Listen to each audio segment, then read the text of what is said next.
Imam Bukhari dan Muslim meriwayatkan hadis dari Nabi kita tercinta sallallahu alaihi wasallam, "Idza dakhala ahlul jannati al-jannah wa ahlun narin nar."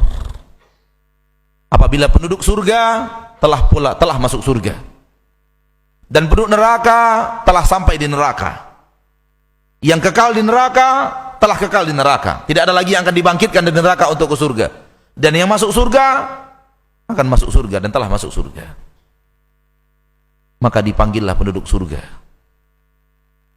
oleh Allah tabaraka wa ta'ala, dan Allah bertanya kepada mereka, "Ya ahlal jannah, ala azidukum?"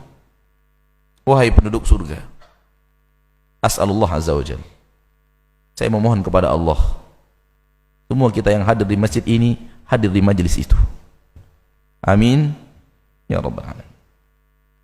Ya ahlal jannah, wahai penduduk surga, ala azidukum, apakah kalian masih ingin kutambahkan sesuatu? Qalu, penduduk surga menjawab,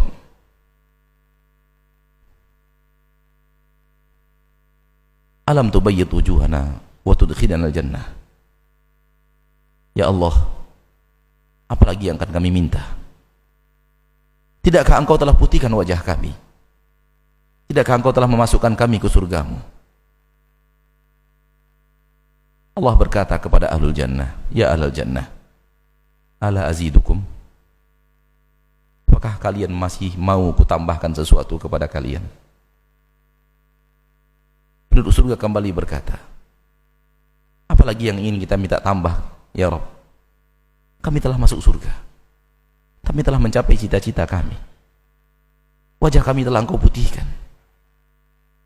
Ketiga kalinya Allah bertanya, ya ahlal jannah, ala azidukum, wahai penduduk surga, tidakkah kalian mau kutambahkan sesuatu kepada kalian? Untuk ketiga kalinya penduduk surga berkata, alam tubayyid wujuhana wa tudkhilana al-jannah, apalagi yang akan kami minta? Bukankah wajah kami telah engkau putihkan? Bukankah engkau telah masukkan kami ke surgamu?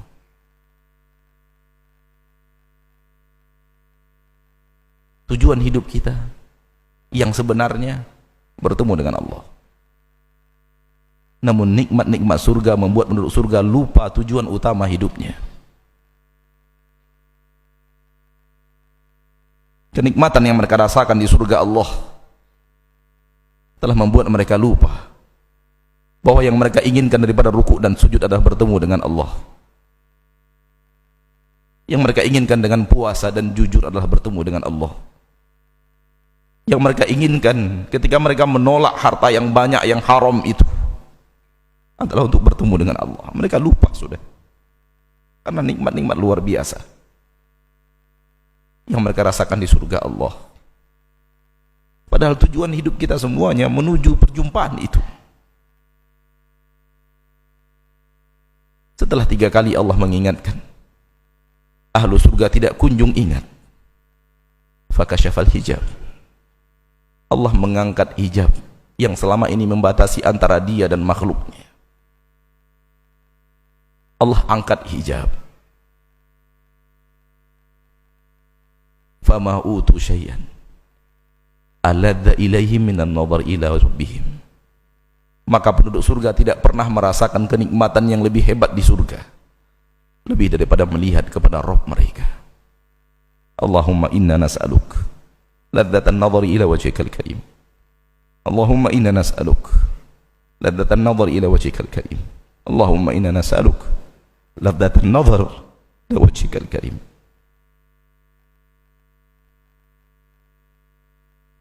Ya Allah, kami memohon kepadamu, berikan kami kelezatan melihat kepada wajahmu.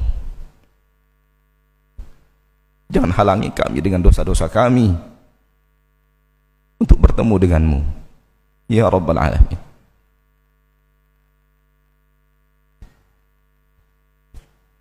Ajma'al ulama, sepakat para ulama, perjalanan menuju Allah dengan hati dan semangat, bukan dengan jasad, bukan dengan badan. Maka kalau perhatian kita selama ini tumpah kepada jasad, tumpah kepada gerakan salat semata, tumpah dengan cara berpuasa yang benar semata tanpa hati, alangkah salahnya kita beragama.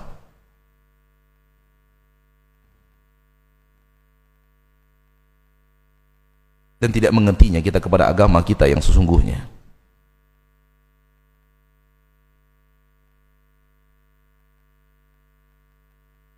Banyak orang yang sholat tapi hatinya tidak sholat.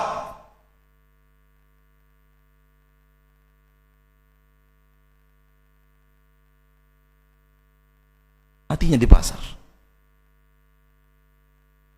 Dengarkan orang-orang yang Allah puji di dalam Al-Quran. Dan kalau anda sudah termasuk orang-orang itu, beruntunglah anda. Dan doakan kami untuk sampai kepada derajat anda itu, supaya kami bisa mendapatkan kemuliaan seperti yang anda dapatkan. Allah berfirman di dalam Al-Quran surat An-Nur ayat 37, Rijalun la tulhihim tijaratun wala bay'un an dzikrillahi wa iqamis salati wa ita'iz zakah yakhafuna yawman tataqallabu fihi al-qulub wal absar. Kaum rijal, orang-orang yang tidak melalaikan mereka bisnis jual beli dari mengingat Allah, berzikir kepada Allah, mendirikan salat, menunaikan zakat. Hati mereka selalu takut kepada hari di mana berbolak-baliknya pandangan dan hati. Ini orang-orang yang dipuji oleh Allah di dalam Al-Quran, yaitu orang-orang yang sedang berbisnis namun hati mereka tidak di bisnis itu. Hati mereka jauh sekali dari bisnis itu. Mereka yang sedang bertransaksi namun hati mereka selalu ciut kepada hari akhirat, memikirkan nasib mereka di akhirat.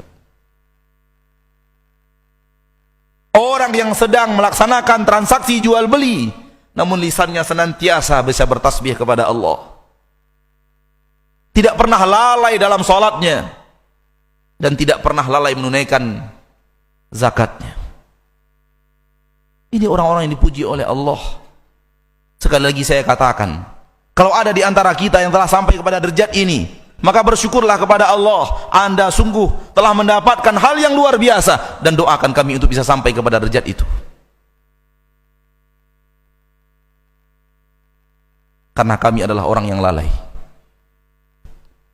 yang jangankan ketika bisnis ingat akhirat, kami justru sebaliknya.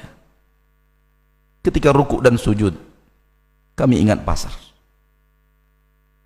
Bahkan ketika rukuk dan sujud kami masih mengingat perbuatan-perbuatan maksiat.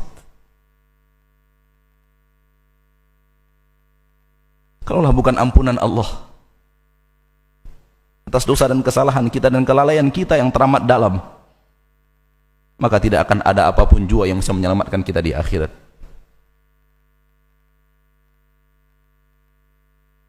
Perhatikan salat anda, saudaraku. Orang-orang yang beruntung di akhirat hanyalah orang-orang yang khusyuk di dalam salatnya. Qad aflahal mu'minun alladzina hum fi salatihim khashi'un. Orang-orang yang mukmin yang beruntung adalah orang-orang yang di dalam salat mereka khusyuk di dalam salatnya. Sering kita perhatian kepada salat kita secara gerakan, namun bagaimana perhatian kita terhadap kekhusyukan salat itu sendiri? Kita telah berusaha dengan usaha yang banyak untuk membenahi gerakan salat kita dan gerakan salat orang-orang yang kita cintai, namun sejauh mana kita membenahi kekhusyukan mereka? Bukankah para ulama mengatakan khusyuk itu adalah ruhnya salat, dan salat yang tanpa khusyuk adalah bagaikan jasad yang tanpa ruh, mayat, tidak ada artinya.